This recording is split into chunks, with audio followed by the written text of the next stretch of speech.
gagawa ng binuburan. Kaya nanguha ko ng dahon ng saging. Ito ay aking ilalaib sa apoy para siya ay madaling malanta. Nagagamitin ko sa paglalagyan ng aking gagawing binuburan. Akin ang ilalaib sa apoy itong dahon ng saging. Ayan. Para madali siyang malanta. Para hindi masisira ang gagawin kong binuburan.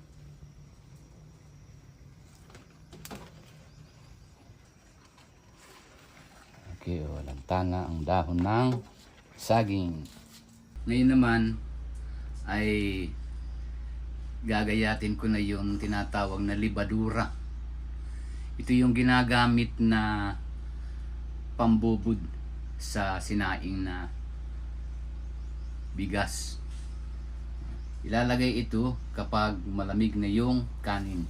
Gagawin ko ngayon dito ay gagayatin ko ito ng pino. Ito ang tinatawag na libadura gamit sa paggawa ng binuburan. Gagayatin ko na ito ng pino.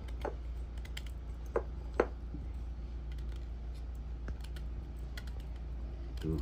Kapag tapos na itong hiwain, ito ay dudurugin ng pino para madaling ikalat doon sa malamig na kanin. Ito na yung libadura kanina na aking ginagayat, na pino na siya. Ngayon, nakapagsaing na ako ng kanin. Ito ay aking palalamigin para lalagyan ko na nung pampupod. Ang kanin na ito ay ilalagay ko sa bilao na kung saan ay may nakalagay na dahon ng saging, yung aking kanina nilaib. Papalamigin na natin ang kanin para pag malamig na, saka lalagyan siya ng libadura. Mayroon nga pala akong nalimutan kanina. Ang libadura, sa bawat isang libadura, ang ilalagay, ang lulutuin mong kanin ay isang salop, o kaya ay kung wala ng salop, gatang, 6 na gatang sa bawat isang libadura. Ngayon, nailagay na po natin yung kanin. Papalamigin na lang po natin ito bago lagyan ng libadura. Kapag nahaluan na po ng libadura yung kanin, dito natin ilalagay sa kaldero na nilagyan ng dahon na nilaib din. Ngayon pong malamig na yung kanin, lalagyan na natin siya ng libadurang dinurog. Ito po, bubudbud po natin ganyan. Lalagyan po natin yung lahat ng tapat ng kanin. Kailangan po ay halos lahat ng kanin ay malalagyan ng libadura. Ngayon, nalagyan ko na po yung ibabaw. Babaliktarin ko po para siguradong pati ilalim ay magandang pagkakalagay ng libadura.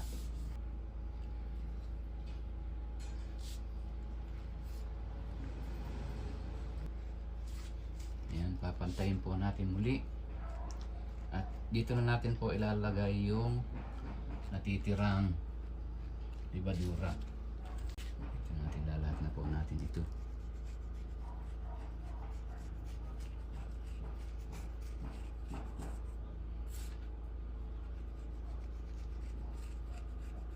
Ngayon, ilalagay na po natin sa kaldero yung nalagyan ng pambubod.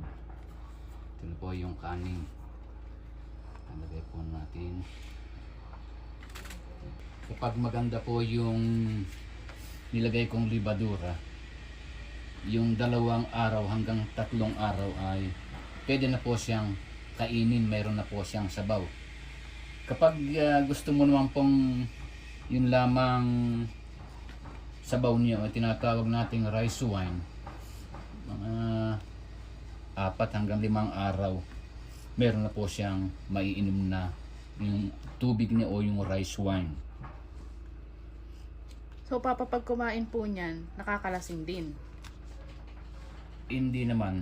Yun lamang sabaw niya ang nakakalasing kung marami ka nang maiinom.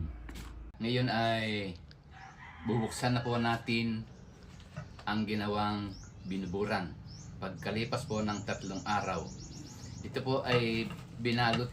Depende sa inyo kung anong pambalot ang gagamitin nyo. Kung ang ginamit ko ay sako, bago itinatabi o itinatago. Pagkalipas ng 3 araw po, bubuksan na po natin. Titingnan na po natin kung ito ay luto na. Ayan, buksan na po natin. Ayan po, meron po siyang takip. Titingnan na po natin kung ito ay naluto. Ang dalawang